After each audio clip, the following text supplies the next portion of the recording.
श्री शिवाय नमस्तुभ्यम। हर हर महादेव।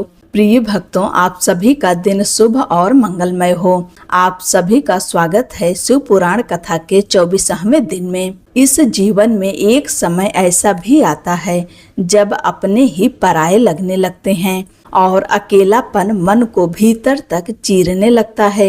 लेकिन जो व्यक्ति भगवान शिव से जुड़ जाता है वह फिर कभी वास्तव में अकेला नहीं होता, क्योंकि शिव हमारे साथ केवल चलते ही नहीं बल्कि हमारे हृदय में निवास करते हैं। तो आइए आज की पावन कथा शुरू करते हैं। नंदीश्वर ने सनत कुमार जी से कहा, हे बुद्धिमान सनत कुमार, अब मैं तुम्हें पिनाकधारी भगवान शिव के किरात नामक अवतार की कथा सुनाता हूँ। इसी अवतार में भगवान शिव ने मोक नामक दैत्य का वध किया था और प्रसन्न होकर अर्जुन को वरदान प्रदान किया था।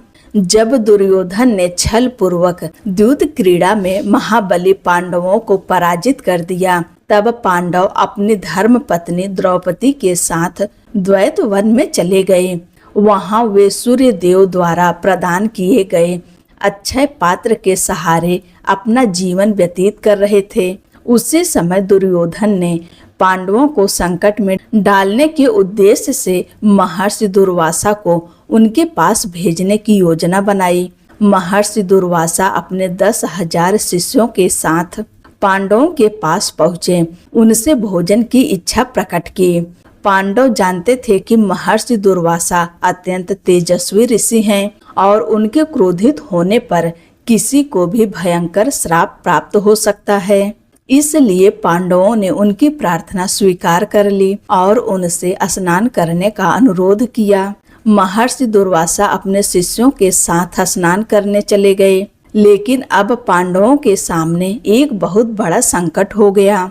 अक्षय पात्र से भोजन ग्रहण करने के बाद द्रौपदी भी भोजन कर चुकी थीं। अब उनके पास ऋषियों को भोजन कराने के लिए कुछ भी शेष नहीं था। पांडव चिंता में पड़ गए। उन्हें समझ नहीं आ रहा था कि इतने बड़े संकट से कैसे बाहर निकला जाए। तभी द्रौपदी ने अपने हृदय से भगवान श्री कृष्ण का स्मरण किया। भक्त की पुकार सुनकर भगवान श्री कृष्ण तत्काल वहां प्रकट हुए। उन्होंने द्रौपदी से अक्षय पात्र लाने को कहा। पात्र में शाक का एक छोटा सा अंश शेष था। भगवान कृष्ण ने उसी अंश को ग्रहण किया।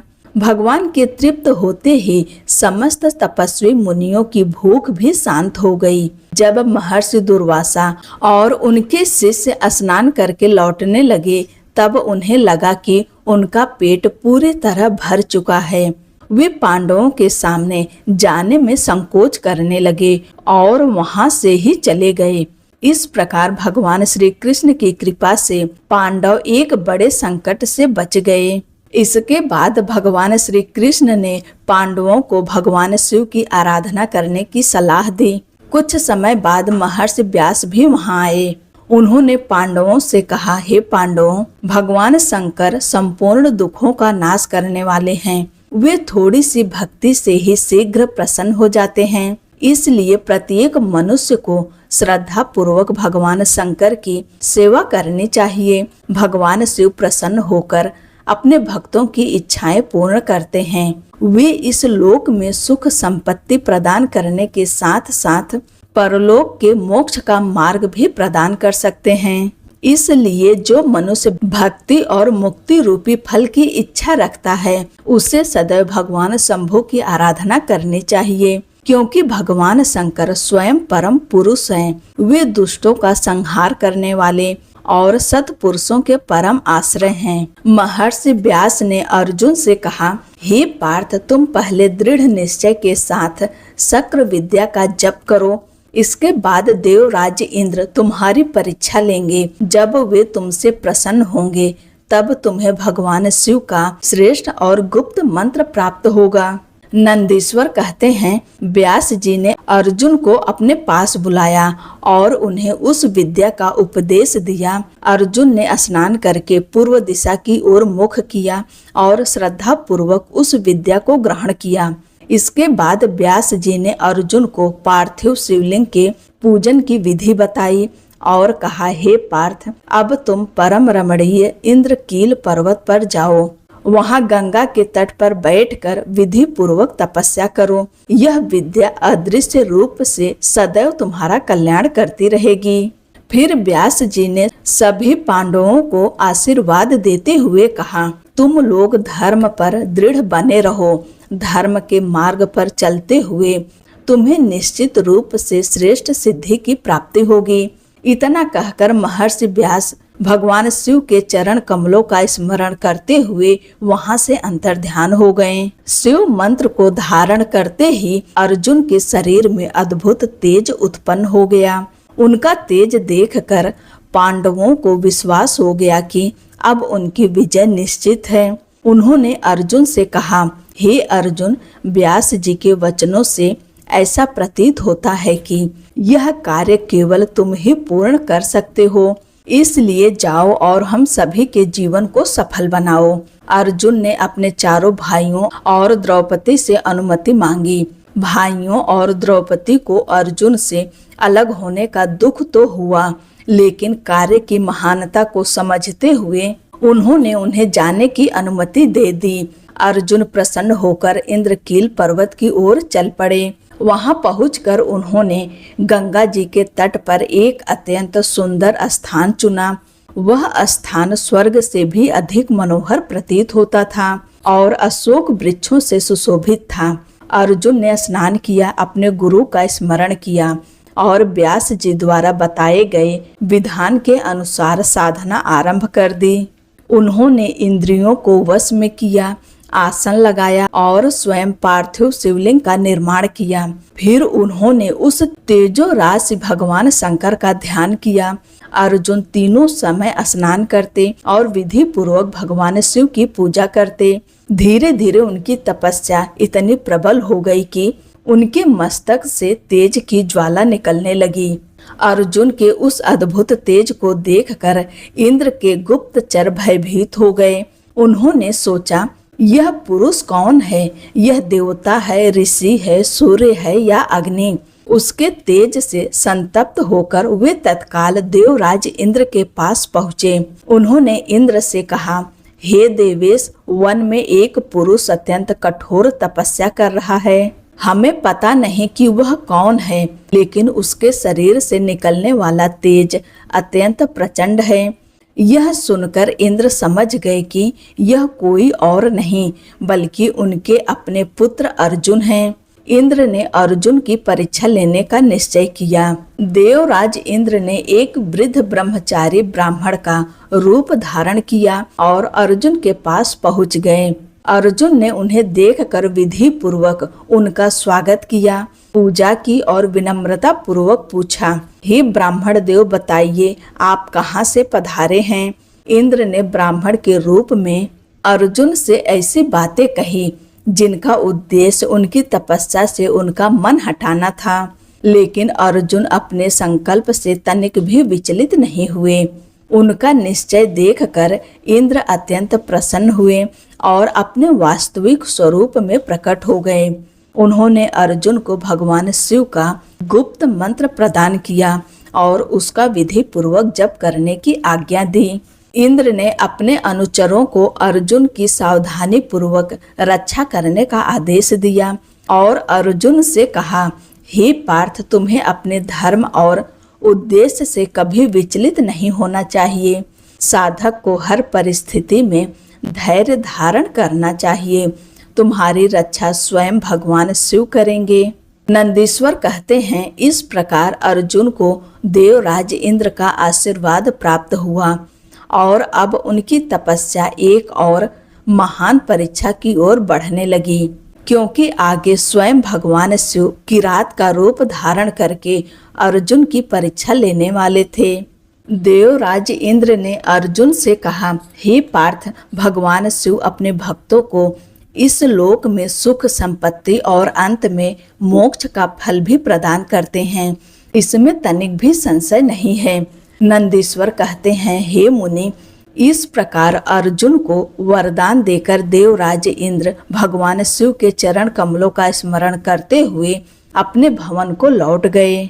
तब महावीर अर्जुन ने भी देवराज इंद्र को प्रणाम किया और अपने मन को पूर्ण रूप से वश में करके इंद्र के उपदेशानुसार भगवान शिव को प्रसन्न करने के लिए तपस्या में लीन हो गए।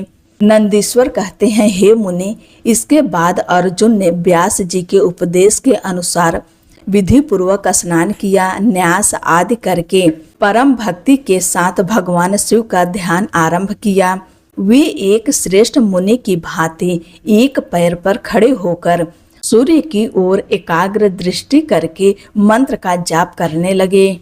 इस प्रकार परम प्रेम से मन ही मन भगवान शिव का स्मरण करते हुए अर्जुन ने शंभु के सर्वश्रेष्ठ पंचाक्षर मंत्र ओम नमः शिवाय का जप करते हुए घोर तपस्या आरंभ कर दी। अर्जुन की तपस्या इतनी प्रचंड थी कि उससे ऐसा अद्भुत तेज प्रकट होने लगा जिसे देखकर देवगण भी विस्मित हो गए। तब सभी देवता भगवान शिव के पास पहुँचे और एकाग्र चित्त से उनकी स्तुति करते हुए बोले, हे सर्वेश्वर, एक मनुष्य आपके लिए इतनी कठोर तपस्या कर रहा है। प्रभु, वह जो कुछ चाहता है आप उसे प्रदान क्यों नहीं कर देते। नंदीश्वर कहते हैं, हे मुनि, ऐसा कहकर देवताओं ने अनेक प्रकार से भगवान शिव की स्तुति की। फिर उनके चरणों की ओर दृष्टि लगाकर वे अत्यंत विनम्र भाव से खड़े हो गए। देवताओं की बात सुनकर उदार बुद्धि और प्रसन्न चित्त महाप्रभु भगवान शिव ठहाका लगाकर हंस पड़े और उनसे बोले, हे देवताओं, अब तुम सभी अपने अपने स्थान को लौट जाओ। मैं हर प्रकार से तुम्हारा कार्य पूर्ण करूंगा। यह बिल्कुल सत्य है, इसमें तनिक भी संदेह नहीं है। भगवान शिव के इन वचनों को सुनकर देवताओं को पूर्ण विश्वास हो गया। वे सभी भगवान शिव को प्रणाम करके अपने अपने स्थान को लौट गए। इसी समय मूक नामक दैत्य सुअर का रूप धारण करके वहां आ पहुंचा। उस मायावी और दुरात्मा दैत्य को दुर्योधन ने अर्जुन की तपस्या भंग करने और उसका अनिष्ट करने के लिए भेजा था। वह अत्यंत तीव्र गति से पर्वत की ओर बढ़ रहा था। वह अपने मार्ग में आने वाले पर्वत शिखरों को उखाड़ता, वृक्षों को छिन्न भिन्न करता, भयंकर गर्जना करता हुआ अर्जुन की ओर बढ़ने लगा। कुछ ही क्षणों में अर्जुन की दृष्टि उस मूक नामक असुर पर पड़ गई। अर्जुन ने भगवान शिव के चरण कमलों का स्मरण किया और मन ही मन विचार करने लगे, यह कौन है, यह कहाँ से आ रहा है। इसका रूप तो अत्यंत क्रूर दिखाई देता है। निश्चय ही यह मेरा अनिष्ट करने के लिए ही यहाँ आया है, इसमें तनिक भी संदेह नहीं है। अर्जुन आगे विचार करने लगे, जिस व्यक्ति को देखकर मन प्रसन्न हो जाए वह निश्चय ही हितैषी होता है, और जिसे देखते ही मन व्याकुल हो उठे वह शत्रु हो सकता है। मनुष्य के आचार से उसके कुल का, शरीर से उसके भोजन का, वार्तालाप से उसके शास्त्र ज्ञान का और नेत्रों से उसके स्नेह का परिचय मिलता है। उसके आकार, चाल ढाल, चेष्टा, बोलने के ढंग तथा नेत्र और मुख के भावों से उसके मन के भीतर की भावना को भी जाना जा सकता है। विद्वानों ने नेत्रों के विभिन्न प्रकार बताए हैं और उनके अलग अलग भाव भी बताए हैं। मित्र के मिलने पर नेत्र प्रसन्न होते हैं। पुत्र को देखकर उनमें स्नेह झलकता है। प्रिय व्यक्ति के मिलने पर उनमें कोमलता आती है और शत्रु के सामने आने पर नेत्रों में क्रोध दिखाई देता है। और इस समय जीव को देखते ही मेरी सभी इंद्रियां विचलित हो उठी है, इसलिए निश्चय ही यह मेरा शत्रु है और इसे मार डालना ही उचित होगा। फिर अर्जुन को अपने गुरु के वचन भी स्मरण हो आया। उन्होंने सोचा, गुरु की आज्ञा है कि जो व्यक्ति तुम्हें कष्ट पहुंचाने के लिए तैयार हो उसे बिना किसी प्रकार का विचार किए रोकना चाहिए, और मैंने शस्त्र भी इसी उद्देश्य से धारण किए हैं। ऐसा विचार करके अर्जुन ने अपने धनुष पर बाण चढ़ाया और युद्ध के लिए तैयार होकर वहीं खड़े हो गए। इसी बीच भक्त वत्सल भगवान शिव अर्जुन की रक्षा करने, उसकी भक्ति की परीक्षा लेने और उस दैत्य का नाश करने के लिए शीघ्र ही वहां आ पहुंचे। उस समय भगवान शिव के साथ उनके गणों का एक विशाल समूह भी था। उन्होंने एक अद्भुत किरात अर्थात भीलराज का रूप धारण किया हुआ था। उनकी कमर पर शिकार के लिए आवश्यक सामग्री बंधी हुई थी और उनके वस्त्रों पर ईशान ध्वज सुशोभित था। उनके शरीर पर श्वेत धारियां चमक रही थी। पीठ पर बाणों से भरा हुआ तरकस बंधा था और हाथों में धनुष बाण सुशोभित थे। भगवान शिव के गण भी उसी प्रकार वनवासी योद्धाओं के रूप में सुसज्जित थे। इस प्रकार भगवान शिव स्वयं भीलराज के रूप में वहां प्रकट हुए। वे अपने गणों के सेनाध्यक्ष के रूप में अनेक प्रकार के शब्द करते हुए आगे बढ़ने लगे। तभी उस सुअर की भयंकर गुर्राहट की आवाज 10 दिशाओं में गूंज उठी। उस भयंकर आवाज से पर्वत और वन के जड़ पदार्थ तक जैसे कांप उठे। अर्जुन ने उस वनवासी के साथ उस भयंकर सुअर की गर्जना सुनी और उनके मन में एक विचार उत्पन्न हुआ, क्या यह स्वयं भगवान शिव तो नहीं है जो मेरे कल्याण के लिए यहाँ पधारे हैं। अर्जुन को पहले भी भगवान शिव के विषय में ऐसा ही बताया गया था। भगवान श्री कृष्ण और महर्षि व्यास ने भी उन्हें समझाया था कि भगवान शिव ही परम कल्याणकर्ता और सुखदाता हैं। देवताओं ने भी बार बार भगवान शिव का स्मरण करते हुए यही कहा था कि वे अपने भक्तों का कल्याण करने वाले हैं। वे मुक्ति प्रदान करते हैं, इसलिए उन्हें मुक्तिदाता भी कहा जाता है। उनके नाम का स्मरण मात्र से मनुष्य का कल्याण हो जाता है। जो लोग पूर्ण भाव से भगवान शिव का भजन करते हैं, उन्हें स्वप्न में भी दुख का अनुभव नहीं होता। यदि कभी उनके जीवन में कोई दुख आता भी है तो उसे कर्मों का फल समझना चाहिए। कभी कभी पूर्व जन्म के प्रारब्ध के कारण भी मनुष्य को कष्ट प्राप्त होता है और कभी भगवान शंकर स्वयं अपनी इच्छा से अपने भक्त को थोड़ा बहुत कष्ट सहने देते हैं, लेकिन अंत में वही उस कष्ट को दूर करके उसे पहले से भी अधिक सुख प्रदान करते हैं। यह भगवान शिव की भक्ति का अत्यंत गहन रहस्य है। वे चाहें तो विष को अमृत और अमृत को विष बना सकते हैं।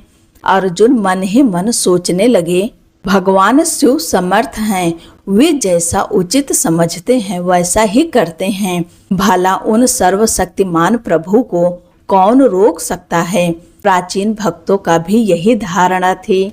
इसलिए भविष्य के भक्तों को भी अपने मन को इसी विश्वास में स्थिर रखना चाहिए। चाहे लक्ष्मी रहें या चली जाएं, मृत्यु आंखों के सामने क्यों न आ जाए, लोग निंदा करें या प्रशंसा करें, लेकिन भगवान शिव की भक्ति से मनुष्य के दुखों का विनाश अवश्य होता है।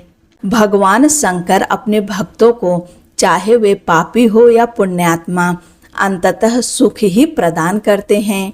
यदि कभी वे अपने भक्त की परीक्षा लेने के लिए उसे कष्ट में भी डाल देते हैं तो अंत में वही दयालु भगवान उसके दुखों को दूर करके उसे सुख प्रदान करते हैं। अर्जुन ने सोचा, मैंने मुनियों के मुख से ऐसी बातें पहले भी सुनी है, इसलिए मैं भगवान शिव का ही भजन करूंगा और उन्हीं की कृपा से उत्तम सुख प्राप्त करूंगा।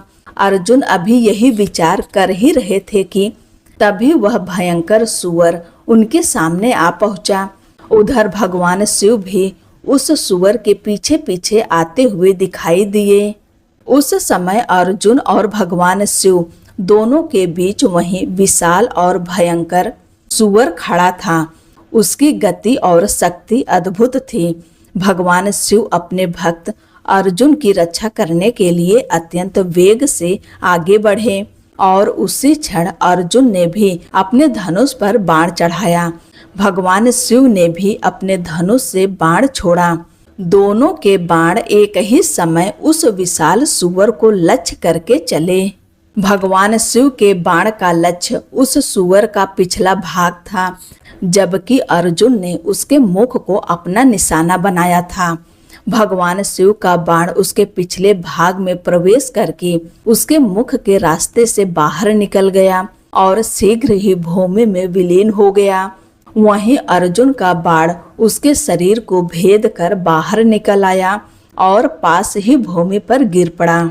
उसी क्षण सुअर का रूप धारण किए हुए मूक नामक दैत्य प्राण त्याग कर धरती पर गिर पड़ा। यह देखकर देवताओं में महान हर्ष छा गया। उन्होंने चारों दिशाओं में जय जयकार की और भगवान शिव पर पुष्पों की वर्षा करने लगे।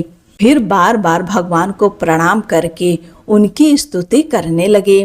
अर्जुन ने भी उस दैत्य के क्रूर रूप को देखा और उनके मन में भगवान शिव के प्रति कृतज्ञता का भाव जाग उठा।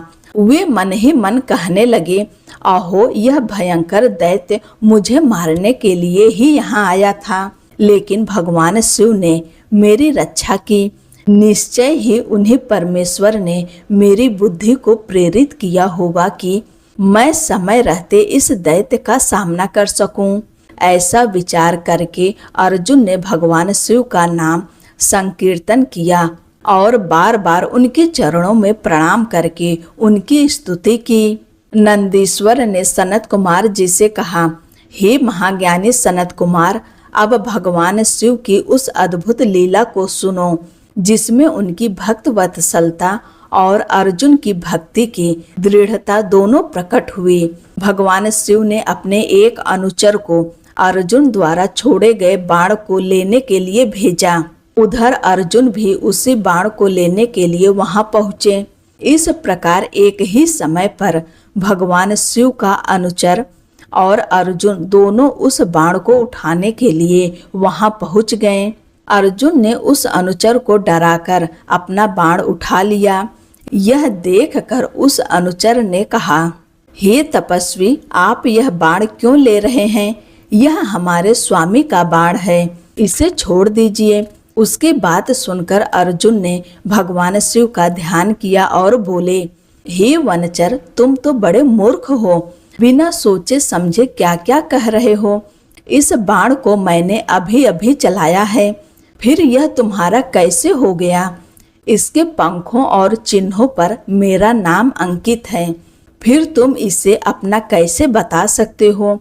अर्जुन की बात सुनकर उस अनुचर ने कहा, हे तापस, लगता है तुम केवल तपस्वी का वेश धारण किए हुए हो।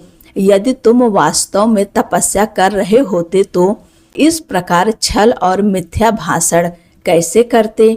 सच्चा तपस्वी सत्य का त्याग नहीं करता। फिर वह बोला, तुम मुझे अकेला मत समझो, मैं एक सेना का अधिपति हूँ। हमारे स्वामी अनेक वनवासी योद्धाओं के साथ यहाँ उपस्थित हैं। वे दंड देने और कृपा करने दोनों में समर्थ हैं। यह बाण उन्हीं का है। तुम इस बाण के लिए क्यों अपनी तपस्या का फल नष्ट करना चाहते हो? मैंने सुना है कि चोरी, छल, किसी को कष्ट पहुंचाना और सत्य का त्याग करने से तपस्या का फल नष्ट हो जाता है। यदि तुम्हें इस बाण की आवश्यकता है तो मेरे स्वामी से मांग लो, वे तुम्हें ऐसे अनेक बाण दे सकते हैं, इसलिए यह हठ छोड़ दो। इस प्रकार दोनों के बीच काफी विवाद हुआ। अंत में अर्जुन ने कहा, हे वनवासी, मेरी बात सुन लो। जब तुम्हारा स्वामी मेरे सामने आएगा तब मैं उसे भी इसका उत्तर दूंगा। तुम्हारे साथ युद्ध करना मुझे उचित नहीं लगता। मैं तुम्हारे स्वामी से ही युद्ध करूंगा। सिंह और गीदड़ का युद्ध तो उपहास का विषय माना जाएगा। अब तुम अपने स्वामी के पास लौट जाओ। नंदीश्वर कहते हैं, अर्जुन की बात सुनकर वह अनुचर भगवान शिव के पास पहुंचा और उसने अर्जुन के सभी वचन विस्तार पूर्वक सुना दिए। उसकी बातें सुनकर किरात रूपधारी भगवान शिव अत्यंत प्रसन्न हुए। फिर भगवान शिव अपनी पूरी सेना के साथ अर्जुन के सामने पहुँचे। अर्जुन ने भी किरातों की उस विशाल सेना को देखा और धनुष बाण लेकर युद्ध के लिए तैयार हो गए। भगवान शिव ने फिर अपने दूत को अर्जुन के पास भेजा। दूत ने अर्जुन से कहा, हे तपस्वी, तनिक इस विशाल सेना की ओर भी देखो। अब अपना बाण छोड़कर यहाँ से चले जाओ। एक साधारण सी वस्तु के लिए अपने प्राण क्यों गंवाना चाहते हो? तुम्हारे भाई पहले ही दुखों से पीड़ित हैं और तुम्हारी पत्नी द्रौपदी उनसे भी अधिक कष्ट सह रही हैं। यदि तुम यहाँ युद्ध में मारे गए तो तुम्हारे हाथ से राज्य भी चला जाएगा। नंदीश्वर कहते हैं, भगवान शिव अर्जुन की रक्षा करने और उनकी भक्ति की दृढ़ता की परीक्षा लेने के लिए ही इस प्रकार की बातें कह रहे थे। दूत ने अर्जुन के सामने पूरी बात रख दी। अर्जुन ने उत्तर दिया, दूत, अपने सेनापति से जाकर कह दो कि तुम्हारे कहे अनुसार यदि मैं अपना बाण छोड़ दूं तो सारी बातें विपरीत हो जाएगी। यदि मैं भय के कारण अपना बाण छोड़ देता हूँ तो अपने कुल को कलंकित करने वाला सिद्ध हो जाऊंगा। भले ही मेरे भाई दुखी हों, भले ही मेरी सारी विद्याएं निष्फल हो जाएं, लेकिन मैंने ऐसा कभी नहीं सुना है कि सिंह गीदड़ से डरकर भाग गया हो। उसी प्रकार कोई क्षत्रिय भी वनवासी योद्धा से भयभीत होकर अपना धर्म नहीं छोड़ सकता। दूत ने अर्जुन का उत्तर भगवान शिव को जाकर सुना दिया। तब किरात रूपधारी भगवान शंकर अपनी सेना के साथ अर्जुन के सम्मुख आ गए। भगवान शिव को सामने देखकर अर्जुन ने पहले उनका ध्यान किया और फिर उनके साथ भयंकर युद्ध आरंभ कर दिया। गणों सहित भगवान शिव और अर्जुन के बीच बहुत देर तक भीषण युद्ध होता रहा। अंततः अर्जुन ने भगवान शिव के चरण कमलों का ध्यान किया। भगवान का ध्यान करते ही अर्जुन का बल और भी बढ़ गया। उन्होंने भगवान शिव के दोनों चरण पकड़ लिए और उन्हें घुमाने लगे। यह देखकर भक्त वत्सल भगवान शिव मुस्कुराने लगे। भक्त के प्रेम में बंधे हुए महादेव अपने भक्त अर्जुन को अपनी कृपा प्रदान करना चाहते थे। इसी कारण उन्होंने यह अद्भुत लीला रची थी। तभी भगवान शिव ने अपना सौम्य और दिव्य स्वरूप प्रकट कर दिया। अर्जुन ने जैसे ही भगवान शिव के वास्तविक स्वरूप को देखा, वे आश्चर्यचकित रह गए। उन्हें वही दिव्य स्वरूप दिखाई दिया जिसका ध्यान करने का उपदेश महर्षि व्यास ने उन्हें दिया था। भगवान शिव को प्रत्यक्ष देखकर अर्जुन लज्जित हो गए। उनके मन में पश्चाताप उत्पन्न हुआ। अहो, जिन्हें मैंने अपना आराध्य चुना वे तो तीनों लोकों के अधीश्वर स्वयं भगवान शिव हैं। मैंने ही उनसे युद्ध कर डाला। भगवान शिव की माया वास्तव में अत्यंत बलवान है। वे बड़े बड़े मायावियों को भी मोहित कर देती है। अर्जुन ने हाथ जोड़कर और मस्तक झुकाकर भगवान शिव को प्रणाम किया। वे बोले, हे देवाधिदेव महादेव, आप परम कृपालु और भक्तों का कल्याण करने वाले हैं। मेरा अपराध क्षमा कीजिए। आपने अपना वास्तविक स्वरूप छिपाकर मेरी परीक्षा ली और मैं आपकी लीला को समझ नहीं सका। हे प्रभु, आपसे युद्ध करने का साहस करने के लिए मुझे क्षमा करें। नंदीश्वर कहते हैं, अर्जुन को अत्यंत पश्चाताप करते देखकर भक्त वत्सल भगवान शिव प्रसन्न हुए। उन्होंने अर्जुन को सांत्वना देते हुए कहा, हे पार्थ, तुम मेरे परम भक्त हो, इसलिए दुख मत करो। मैंने तुम्हारी परीक्षा लेने के लिए ही यह लीला रची थी। अब अपने मन से शोक और पश्चाताप को त्याग दो। ऐसा कहकर भगवान शिव ने अपने दोनों हाथों से अर्जुन को उठाया और उन्हें सांत्वना दी। फिर भगवान शंकर ने प्रेम पूर्वक कहा, हे पांडव श्रेष्ठ अर्जुन, मैं तुमसे अत्यंत प्रसन्न हूँ। अब तुम कोई वर मांगो। तुमने युद्ध के समय मुझ पर जो प्रहार और आघात किए हैं, मैंने उन्हें भी अपनी पूजा के समान स्वीकार किया है। इसमें तुम्हारा कोई अपराध नहीं है। जो कुछ हुआ वह मेरी ही इच्छा से हुआ है। मेरे पास ऐसी कोई वस्तु नहीं है जिसे मैं तुम्हें प्रदान कर सकूं। यह पूरी लीला तुम्हारे शत्रुओं के बीच तुम्हारा यश बढ़ाने और तुम्हारे राज्य की स्थापना के लिए हुई है। इसलिए अब किसी प्रकार का दुख या पश्चाताप मत करो। भगवान शिव के वचन सुनकर अर्जुन भक्ति से भर गए। उन्होंने हाथ जोड़कर भगवान शंकर की स्तुति आरंभ की। हे देवाधिदेव, आपको नमस्कार है। हे कैलाशवासी, आपको प्रणाम है। हे सदाशिव, आपको बारंबार नमस्कार है। हे पंचमुख परमेश्वर, मैं आपको शीश झुकाता हूँ। हे जटाधारी त्रिनेत्रधारी महादेव, आपको बारंबार प्रणाम है। हे नीलकंठ, आपको मेरा नमस्कार है। हे गिरिजापति, हे वृषध्वज, आपको प्रणाम है। हे डमरू और त्रिशूल धारण करने वाले प्रभु, आपको नमस्कार है। हे गंगाधर, हे व्याघ्र चर्म धारण करने वाले महेश्वर, आपको बारंबार प्रणाम है। नंदी और आपके समस्त गण जिनकी सेवा करते हैं, उन गण नायक को प्रणाम है। जो भक्तों को भक्ति और मुक्ति प्रदान करते हैं, उन भगवान शिव को बारंबार नमस्कार है। हे प्रभु, आप निर्गुण भी हैं और सगुण भी।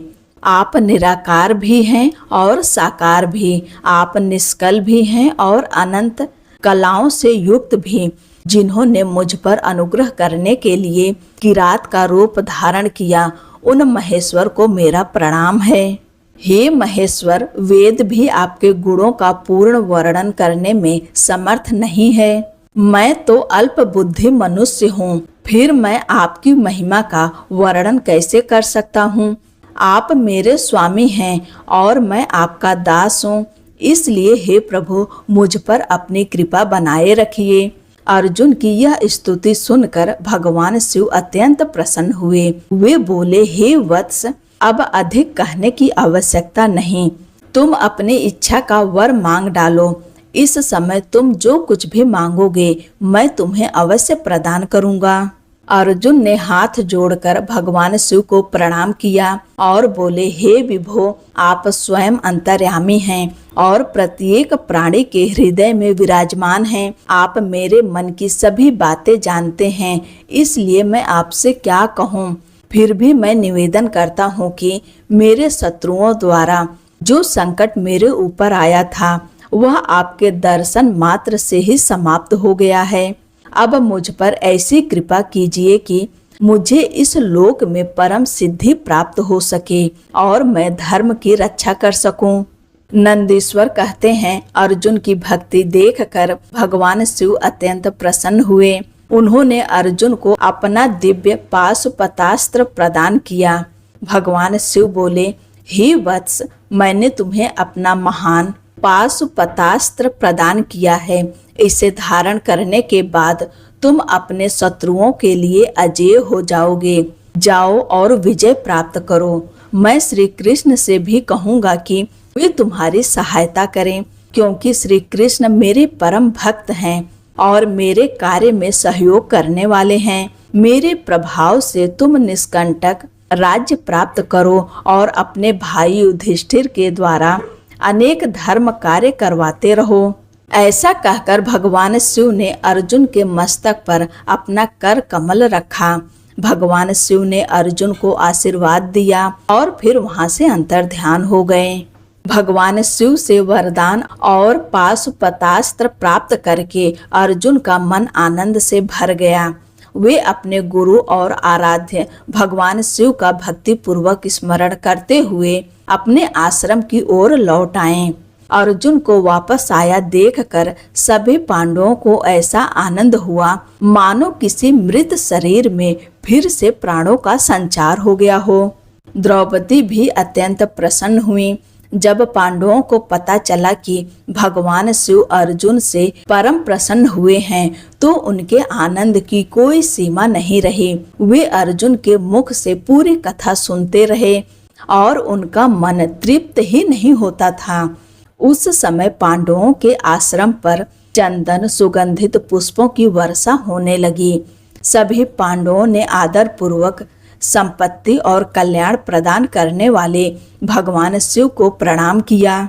उन्हें विश्वास हो गया कि अब उनके वनवास का समय भी पूर्ण होने वाला है और उनकी विजय निश्चित है। जब श्री कृष्ण को पता चला कि अर्जुन वापस लौट आए हैं तो वे भी अत्यंत प्रसन्न हुए और अर्जुन से मिलने वहां पहुंचे।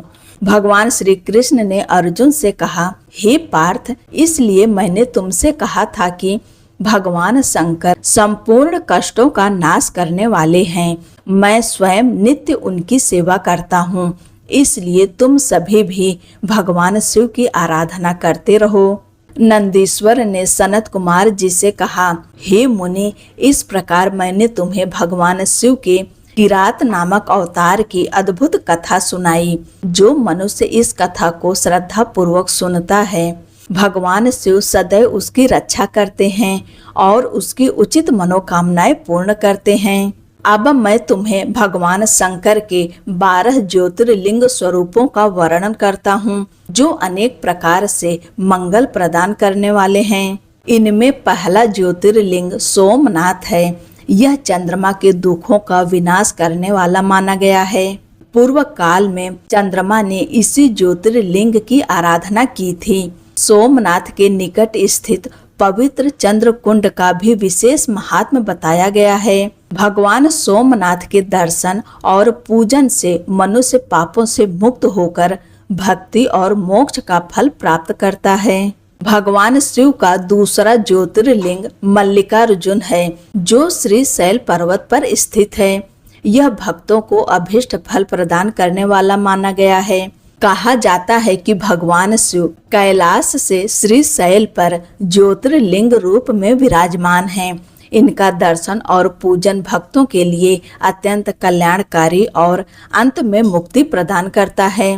तीसरा ज्योतिर्लिंग महाकाल है, जो उज्जैनी नगरी में प्रकट हुआ। एक समय दूषण नामक असुर वैदिक धर्म का विरोध करता था और धर्मात्माओं को अत्यंत कष्ट देता था। तब भगवान शिव ने अपने भक्तों की रक्षा के लिए प्रकट होकर उस असुर का विनाश किया। देवताओं और भक्तों की प्रार्थना पर भगवान शिव वहीं महाकाल ज्योतिर्लिंग के रूप में प्रतिष्ठित हो गए। महाकाल के दर्शन और पूजन से भक्तों की मनोकामनाएं पूर्ण होती है और अंततः परम गति प्राप्त होती है। भगवान शिव का चौथा ज्योतिर्लिंग ओमकारेश्वर है। विंध्य पर्वत ने भगवान शिव की भक्ति करते हुए पार्थिव लिंग की स्थापना की। उनकी भक्ति से प्रसन्न होकर भगवान शिव प्रकट हुए और उनका मनोरथ पूर्ण किया। देवताओं की प्रार्थना पर भगवान शिव 2 स्वरूपों में प्रतिष्ठित हुए। एक ओमकारेश्वर और दूसरा परमेश्वर नाम से प्रसिद्ध हुआ।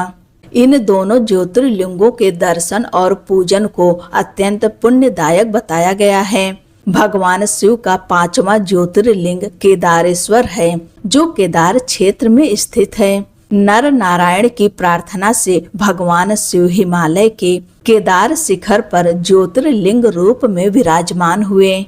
जो भक्त श्रद्धा पूर्वक केदारनाथ के दर्शन और पूजन करते हैं, भगवान उन्हें उनका अभीष्ट प्रदान करते हैं। भगवान शिव का 6ठा ज्योतिर्लिंग भीमाशंकर है। इस स्वरूप में भगवान शिव ने भीमासुर नामक असुर का विनाश किया था। कामरूप देश के राजा सुदक्षिण भगवान शिव के परम भक्त थे। भीमासुर उन्हें अत्यंत कष्ट देता था। तब भगवान शिव ने अपने भक्त की रक्षा करते हुए उस असुर का वध किया। राजा की प्रार्थना पर भगवान शिव वहीं भीमाशंकर ज्योतिर्लिंग के रूप में प्रतिष्ठित हो गए। भगवान शिव का 7वां स्वरूप विश्वेश्वर अर्थात काशी विश्वनाथ है। काशी भगवान शिव की पवित्र नगरी मानी गई है। भगवान शिव यहाँ ज्योतिर्लिंग स्वरूप में विराजमान हैं। जो भक्त श्रद्धा पूर्वक काशी विश्वनाथ का स्मरण और नाम जप करते हैं, वे कर्म बंधन से मुक्त होकर कैवल्य पद की प्राप्ति करते हैं। ऐसा इस कथा में महात्मा बताया गया है। भगवान शिव का 8वां ज्योतिर्लिंग त्र्यंबकेश्वर है। गौतम ऋषि की प्रार्थना पर भगवान शिव गौतमी नदी के तट पर ज्योतिर्लिंग रूप में प्रकट हुए। भगवान शिव की कृपा से पवित्र गंगा वहां गौतमी नाम से प्रवाहित हुई। त्र्यंबकेश्वर के दर्शन और पूजन को अत्यंत पुण्यदायक माना गया है। भगवान शिव का 9वां ज्योतिर्लिंग वैद्यनाथ नाम से प्रसिद्ध है। इस स्वरूप में भगवान शिव रावण की भक्ति से प्रसन्न हुए और ज्योतिर्लिंग रूप में प्रतिष्ठित हुए। भगवान वैद्यनाथ भक्ति पूर्वक दर्शन और पूजन करने वालों को भक्ति, सुख और मोक्ष प्रदान करने वाले माने गए हैं। भगवान शिव का 10वां ज्योतिर्लिंग नागेश्वर है। यह भगवान शिव का भक्तों की रक्षा करने वाला स्वरूप माना गया है। इस अवतार में भगवान शिव ने दारुक नामक राक्षस का विनाश करके अपने भक्त सुप्रिय की रक्षा की। इसके बाद भगवान शिव लोक कल्याण के लिए ज्योतिर्लिंग रूप में वहां स्थित हो गए। नागेश्वर के दर्शन और पूजन से बड़े बड़े पाप भी नष्ट हो जाते हैं। भगवान शिव का 11वां ज्योतिर्लिंग रामेश्वर है। श्री रामचंद्र जी ने स्वयं भगवान शिव की स्थापना करके उनकी पूजा की थी। भगवान शिव ने श्री राम को विजय का वरदान दिया और सेतु बंध पर ज्योतिर्लिंग रूप में प्रतिष्ठित हुए। रामेश्वर की महिमा अत्यंत महान कही गई है। जो भक्त श्रद्धा पूर्वक रामेश्वर ज्योतिर्लिंग का पूजन करता है उसे भक्ति और मोक्ष की प्राप्ति होती है। भगवान शिव का 12वां ज्योतिर्लिंग घृणेश्वर है। यह भक्त वत्सल भगवान शिव के उस स्वरूप की कथा है जिसमें उन्होंने अपनी भक्त घृष्णा की भक्ति से प्रसन्न होकर उनके पुत्र को जीवन प्रदान किया। भक्त की प्रार्थना से प्रसन्न होकर भगवान शिव उसी पवित्र स्थान पर ज्योतिर्लिंग रूप में विराजमान हो गए। तभी से वे घृणेश्वर नाम से प्रसिद्ध हुए। जो भक्त श्रद्धा और भक्ति से इस ज्योतिर्लिंग का दर्शन और पूजन करता है उसे इस लोक में सुख प्राप्त होता है और अंत में मोक्ष की प्राप्ति होती है। नंदीश्वर कहते हैं, हे सनत कुमार, इस प्रकार मैंने तुम्हें भगवान शिव के इन 12 दिव्य ज्योतिर्लिंगों का वर्णन सुनाया। ये सभी ज्योतिर्लिंग भक्तों को भक्ति, सुख और मोक्ष प्रदान करने वाले माने गए हैं। जो मनुष्य श्रद्धा पूर्वक ज्योतिर्लिंगों की इस कथा को पढ़ता या सुनता है वह भगवान शिव की कृपा प्राप्त करता है और उसके जीवन में आध्यात्मिक उन्नति का मार्ग प्रशस्त होता है। इस प्रकार मैंने तुम्हें शत्रु रुद्र संहिता में वर्णित भगवान शिव की महिमा और उनके दिव्य अवतारों का वर्णन सुनाया। जो मनुष्य इस पवित्र कथा को एकाग्र चित्त से सुनता है उसकी उचित मनोकामनाएं पूर्ण होती है और अंततः उसे भगवान शिव की कृपा से मुक्ति का मार्ग प्राप्त होता है। भगवान शिव के किरात अवतार अर्जुन की कठिन तपस्या, पाशुपतास्त्र की प्राप्ति और 12 ज्योतिर्लिंगों के दिव्य महात्म की यह कथा यहीं पूर्ण होती है। इसके आगे की कथा आप सभी कल के अध्याय में अवश्य सुनिएगा। वीडियो को लाइक करें, कमेंट में ओम नमः शिवाय अवश्य लिखें और प्रिय भक्तों, चैनल को सब्सक्राइब नहीं किए हैं तो अवश्य कर लीजिए। हर हर महादेव।